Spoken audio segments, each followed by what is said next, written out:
Y bueno, ante todo, pedirles un poco de disculpa por venir hoy tan extremadamente sexy al trabajo, pero es que definitivamente hoy el calor ha estado demasiado exagerado y no veía otra manera de grabar esto con algo que no esté exageradamente fresco para combatir esta ola de calor que nos está azotando absolutamente todos. Y nada, por supuesto, no es que estoy en una playa, estoy aquí en casa igual, pero es que el calor es de locos. Pero bueno, realmente no nos vayamos muchísimo más lejos, no hablemos más de mi camiseta de los Vengadores, vamos a arrancar con un video más que seguramente les va a gustar. Como siempre les digo, acompáñenme hasta el final de este video y damos play.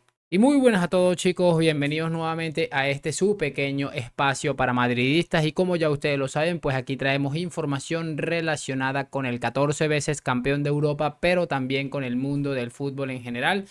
Y bueno, les quiero comentar tres cositas hoy que me han parecido muy interesantes. Me gustaría empezar con esta captura de pantalla relacionada con el futuro de Ansu Fati. Esto lo colocaba nuestro amigo J. Jordi el 27 de septiembre del año 2020 y decía: 15 años de Messi y ahora os esperan 15 años de Ansu Fati, la Masía, y colocó una foto de la fábrica del Fútbol Club Barcelona, a que yo he retitulado La Vacía, porque desde que salió aquella generación absolutamente gloriosa y dorada del Barça, que recordarán con Iniesta, con Xavi, el mismísimo Leo Messi, ha sido una cantera que, bueno, ha dejado más dudas que certezas realmente. Y pues me parece muy curioso, no voy a decir que me causa risa porque lo que le está pasando a Fati es absolutamente crítico y grave y la verdad me parece muy triste que un chico tan joven tenga que estarse exponiendo a este tipo de situaciones, porque a ver, si le pasa lo que le pasó a Hazard, que ya había hecho su carrera deportiva prácticamente, pues igual no es tan triste,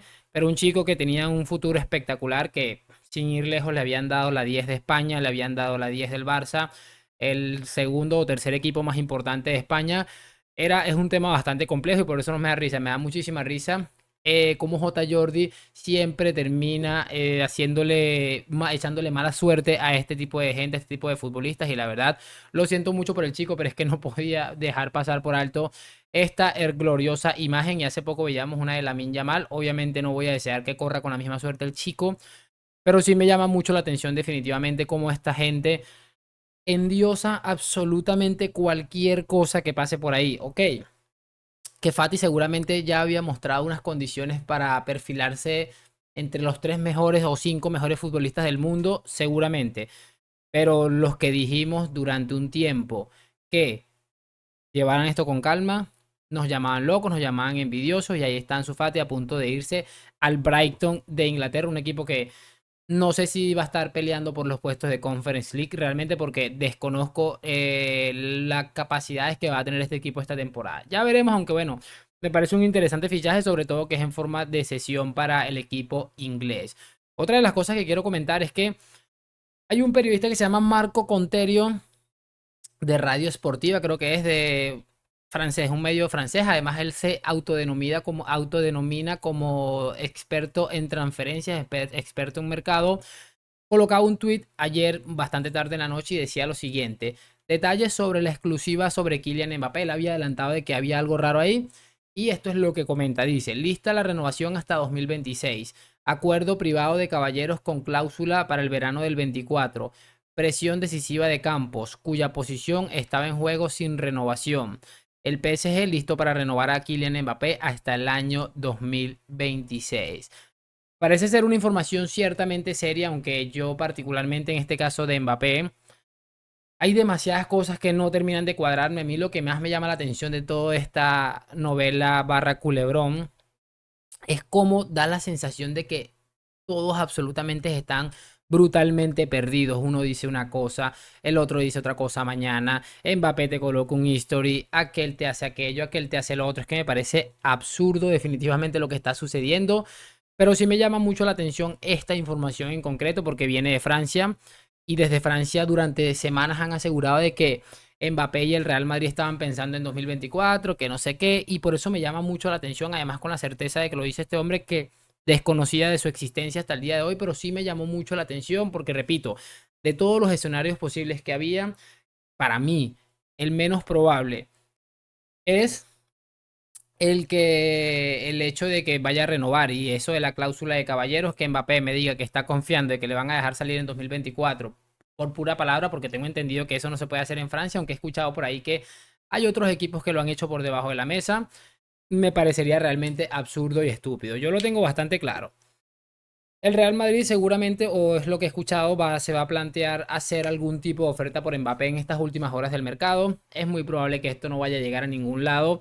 Creo que ya soy menos optimista que otras veces, pero sí me llama mucho la atención el hecho de que es probable que no vaya a ser aceptada. Y repito, si Mbappé decide renovar su contrato, por lo que la siguiente temporada vamos a tener que estar en una situación similar a la de 2021, yo creo que es el momento de decir definitivamente gracias por nada y nos vemos en una próxima vida. Creo que ya no podemos seguir esperándole y repito, nos va a colocar en la misma situación el siguiente verano y qué tristeza y definitivamente y qué pereza. Quiero colocar un audio o un video también de algo que han sacado del caso Negreira que me parece brutal. Porque a ver, esto está muy quieto, sí, ha estado muy callado últimamente, pero yo siempre he dicho, y se lo repito casi siempre que hablamos del Barça en este tipo de cosas, a cada marranito le llega su Navidad y creo que esta no va a ser la excepción. Vamos a escuchar esto y lo vamos a analizar.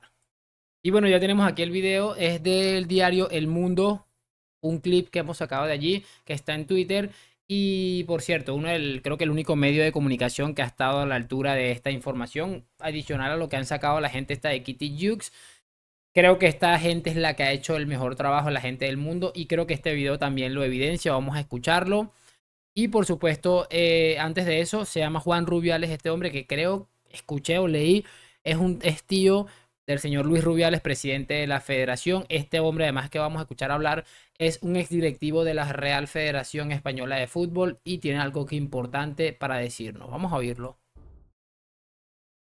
El Barcelona prescinde de él y Negreira, como 4 o 5 meses después, vaya a la federación y pide reunirse con el presidente, lo atiendo yo. Negreira me dice que él ha estado 30 años o no sé cuántos como vicepresidente del Comité Técnico de Árbitros, que él no tiene un sueldo fijo y que aquí todo el mundo cobra menos él. Y me exige que a él y a su hijo le den una compensación económica o un trabajo.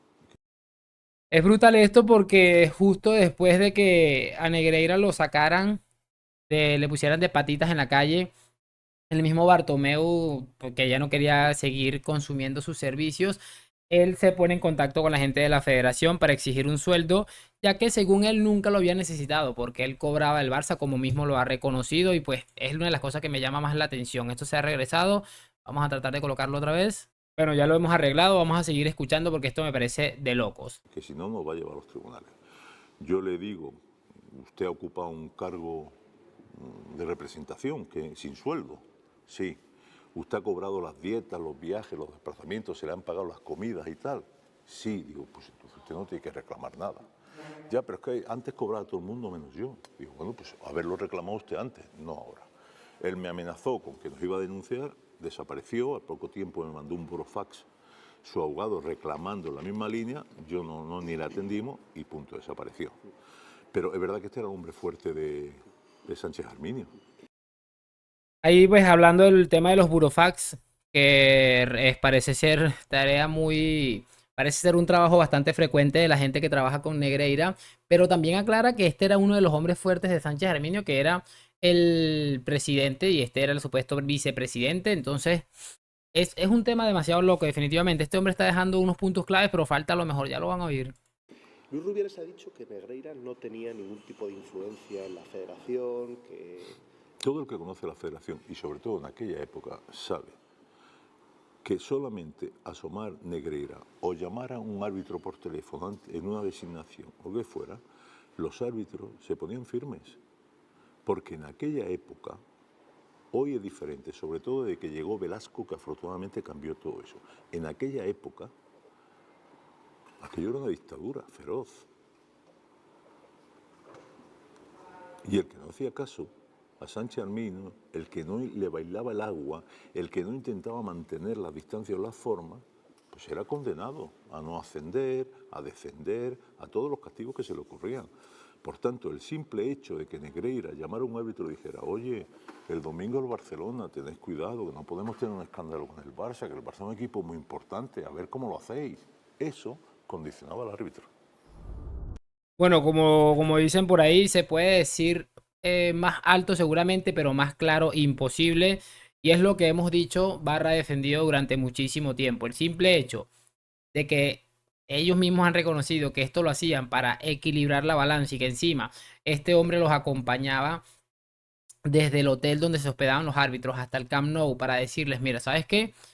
Vas a ir a un campo importante, esto es un equipo importante, no podemos cometer errores, ya eso va condicionado porque el árbitro, y además de que sacando todas estas cosas de que hemos visto de el saldo arbitral que ha tenido el Barça y lo que le ha tocado vivir a los árbitros que se han equivocado en contra del Barça, eso es algo a tener en cuenta porque claro, ya vas con la mente de que si te equivocas es muy probable que tu trabajo y tu salario, el que necesitas para alimentar a tu familia, terminen descendiendo de una manera importante y por supuesto ya vas con eso en la mente y tú vas a hacer lo que sea, no para equilibrar, sino para intentar más bien poner la balanza de un lado para no tener ningún tipo de problemas, porque realmente no es culpa de los árbitros, sino culpa del que está arriba, porque es tan sencillo como que si quieres corromper un sistema, te vas a la parte más alta de ella. Pero bueno, esto está quieto ahorita. Seguramente nos vamos a divertir muchísimo en el juicio, eso lo voy a colocar en la miniatura y pues nada, nos toca esperar un poquitico más y seguramente tendremos los resultados que tanto hemos estado esperando porque hay muchísimas cositas que han estado por debajito y que a lo mejor salen más adelante.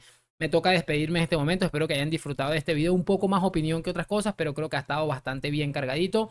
No sé qué les parece a ustedes, espero saber su opinión en los comentarios, lo de siempre, like, suscripción. Gracias por acompañarme, nos vemos en un próximo video. A la Madrid, chao.